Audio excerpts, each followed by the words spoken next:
Indonesia is a heaven of earth. Negeri yang melampaui semua ekspektasi. Gugusan pulaunya yang saling membentang dari sudut barat hingga sudut timur, di mana 2/3 luas lautan lebih besar daripada luas daratan, menjadi ciri khas sendiri bagi negara kepulauan terbesar kedua di dunia. Indonesia tanah air beta, pusaka abadi nan jaya.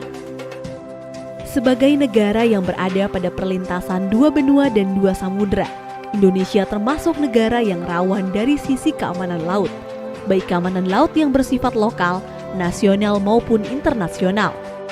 Begitu juga dengan keberadaan pulau-pulau kecil dan terluarnya, yang perlu mendapatkan perhatian karena menjadi tapal batas antar negara tetangga yang sama-sama penting.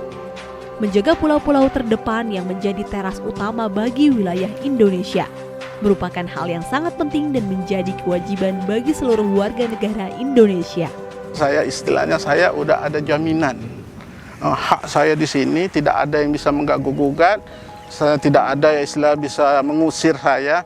Alhamdulillah istilahnya saya nyaman berada di dalam rumah saya sendiri. Kalau seandainya nggak ada sertifikat, istilahnya saya berada di rumah tapi was-was, takut diusir sama orang lain karena aturan-aturan mereka.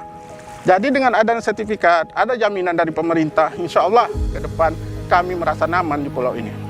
Jadi alhamdulillah dengan adanya kami di sini, eksistensi kami di sini, pemerintah bisa melakukan semacam pembangunan dan sebagainya. Dan alhamdulillah Pulau Pelampung ini masih tetap bagian dari negara Kesatuan Republik Indonesia.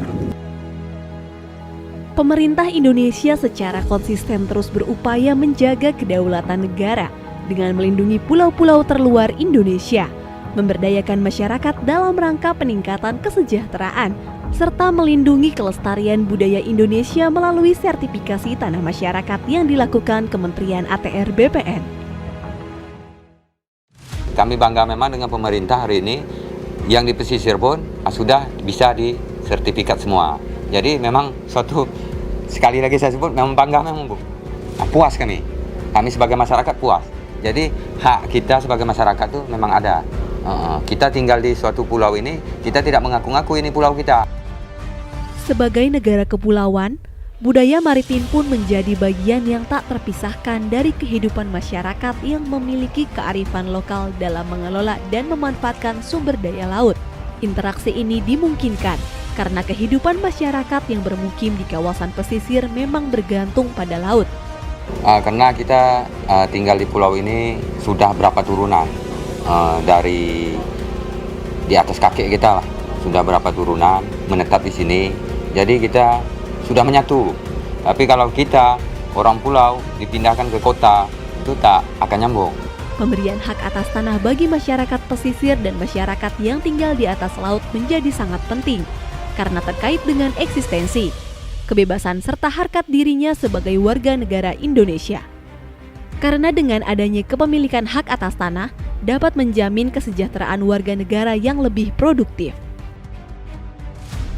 Menjaga pulau-pulau terdepan bukan hanya sekedar pulaunya saja, namun terdapat pula kebudayaan masyarakat seperti Pulau Penyengat yang memiliki kekayaan berupa peninggalan bangunan budaya Melayu dengan sejuta pesona dan telah ditetapkan sebagai cagar budaya yang harus dijaga kelestariannya karena menjadi bukti bahwasannya di pulau kecil ini roda pemerintahan kerajaan Melayu dijalankan.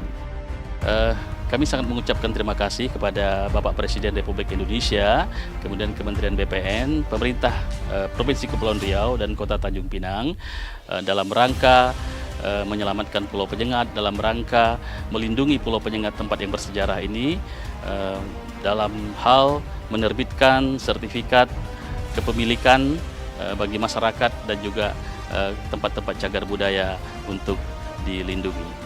Pemerintah berhasil memenuhi kewajiban administrasi pertanahan dengan sistem informasi spasial dan yuridis, serta mengesahkan hak atas tanah, menciptakan kepastian hukum dan rasa aman. Hingga 17 Agustus 2023, lebih dari 106 juta dari target 126 juta bidang tanah terdaftar di Indonesia, melalui skema seperti pendaftaran tanah sistematis lengkap, redistribusi, dan lainnya.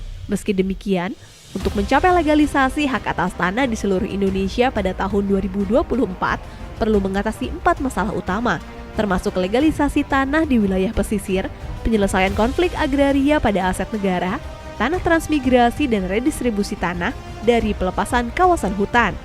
Diperlukan komitmen lintas sektor, hubungan pusat daerah, dan partisipasi masyarakat guna mengatasi tantangan ini, serta mewujudkan tujuan program strategis nasional reforma agraria.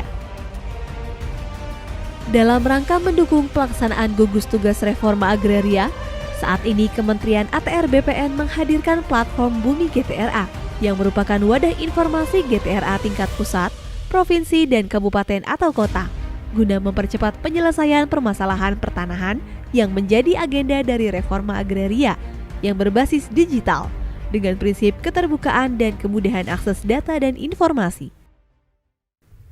Dalam menyelesaikan semua persoalan reforma agraria, Kementerian ATR BPN tidak dapat berjalan sendiri. Diperlukan adanya kolaborasi dan komitmen bersama dari seluruh unsur pendukung dan pemangku kepentingan untuk berkontribusi mewujudkan cita-cita reforma agraria demi mensejahterakan rakyat. Untuk itu, negara hadir melalui GTRA Summit.